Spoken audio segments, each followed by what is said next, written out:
Ich habe hier ein Emax TinyHaft 3 Set, wo alles dabei ist, um FPV fliegen zu können. Ich habe hier so eine kleine Drohne, also so ein Whoop, der geschützte Propeller hat. Der Kamerawinkel ist einstellbar, sodass ich als Anfänger auch damit sehr langsam fliegen kann. Dazu gibt es eine Fernsteuerung, die fertig konfiguriert ist, und eine FPV-Brille. Bei der FPV-Brille kann ich sogar das Display abnehmen. So kann ich fliegen, wie man das von DJI-Drohnen kennt. Ich mache die Drohne an und das Display. Schon sehe ich das Live-Bild von der Drohne und kann so losfliegen. Klar, als Anfänger kann man nicht sofort perfekt fliegen. Da wird man schon immer irgendwo gegenfliegen. Aber es ist wirklich einfach, mit so einem kleinen Quad zu Hause fliegen zu lernen. Naja, fast. Und wenn es euch doch zu schwer ist, dann kann man die Fernsteuerung am Computer anschließen und damit einen Flugsimulator fliegen. Ein USB-Kabel liegt bei, den ich an den Computer anschließen kann. Über das Kabel wird auch der interne Akku von der Fernsteuerung geladen. Ich mache die Fernsteuerung an. Ich habe mir hier einen kostenlosen Flugsimulator installiert, der Free Rider. Zuerst muss ich die Fernsteuerung kalibrieren. Ist die Verbindung richtig am Computer, sehe ich dort Ausschläge bei der Kalibrierung. Zuerst müssen die Steuerknöpfe in der Mitte stehen, dann wird auf OK gedrückt. Anschließend den linken Knüppel nach links, OK bestätigen. Dann den Gashebel ganz nach vorne, wieder auf OK drücken. Den Gashebel wieder zentrieren. Den rechten Steuerknüppel nach links bewegen und auf OK drücken. Den rechten Steuerknüppel nach oben drücken und wieder auf OK drücken. Jetzt sollte alles richtig kalibriert sein und wie man hier sieht, sollte sich die Drohne in der Simulation hier so bewegen. Dann drücke ich auf OK und starte das Demo, was man hier spielen kann. Gebe ein bisschen Gas. Mit dem rechten Steuerknüppel halte ich die Drohne waagerecht und fliege die nach vorne. Und so lerne ich zuerst das FPV-Fliegen. Und wenn ich das richtig gut beherrsche, kann ich mal anfangen, in der Wohnung FPV zu fliegen.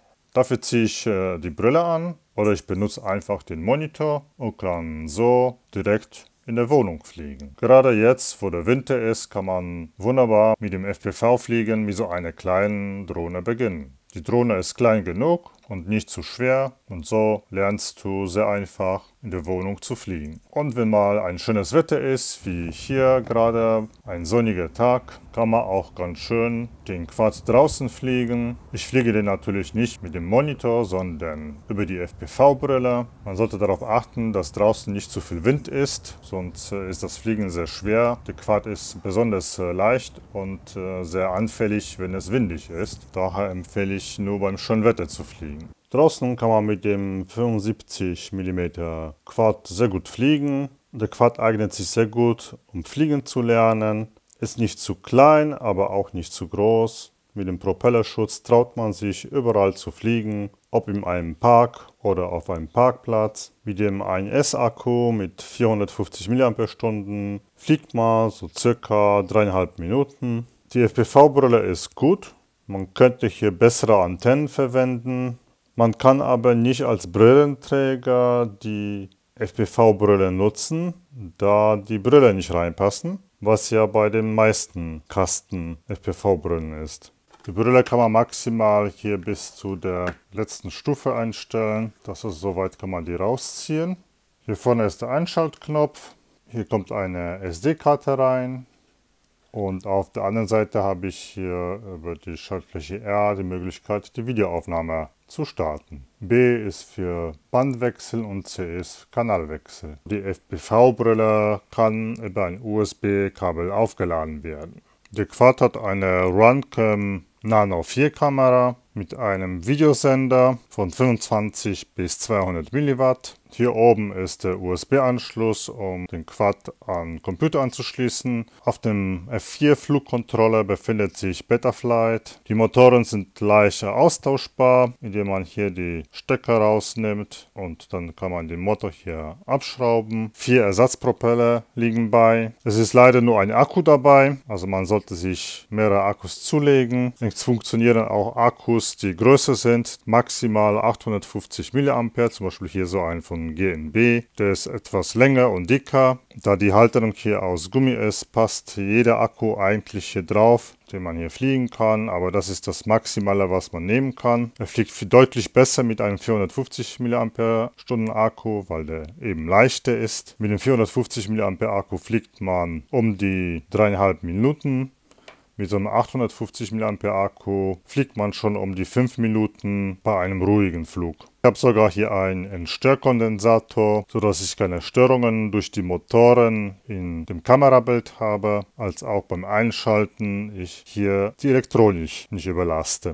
Der Quad wiegt 31,3 Gramm und mit dem kleinen Akku sind es 43,6 Gramm oder mit so einem schweren Akku 850 komme ich auf 48 Gramm, was noch akzeptabel ist. Ich habe ein Ladegerät, wo ich bis zu 2 Akkus aufladen kann und so kann der Akku über ein gewöhnlichen USB-Ladegerät geladen werden. Die Fernsteuerung ist eine Standard-Fernsteuerung mit schön großen Steuerknüppel. Finde ich sehr angenehm zu fliegen, ob mit 2 Fingern oder nur mit Daumen. Liegt gut in der Hand. Ich habe 4 Schalter. Das ist der An- und Ausschalter von den Motoren. Der rechte Schalter ist für die Flugmodi.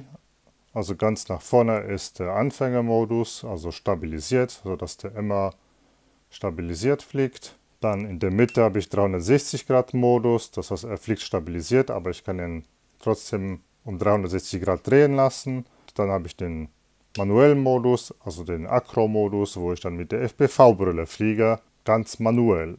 Hier habe ich den Beeper. Und der Schalter ist, wenn man einen Crash gemacht hat und der Quad auf dem Kopf liegt, kann ich über den Schalter, wenn ich den aktiviere, dann die Motoren aktiviere, kann ich jetzt über die Steuerung immer 2 Motoren drehen lassen. Das heißt, ich kann die Drohne um 180 Grad drehen. Die Fernsteuerung hat einen Akku, der über die USB-Schnittstelle geladen wird.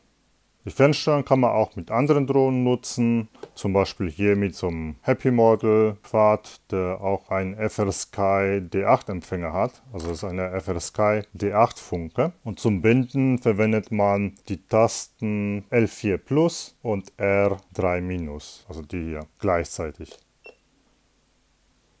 Und wenn er so blinkt und dann wieder normal leuchtet, dann ist er verbunden. Die Bedienungsanleitung gibt es in Englisch, aber nur online findet man hier über diesen QR-Code.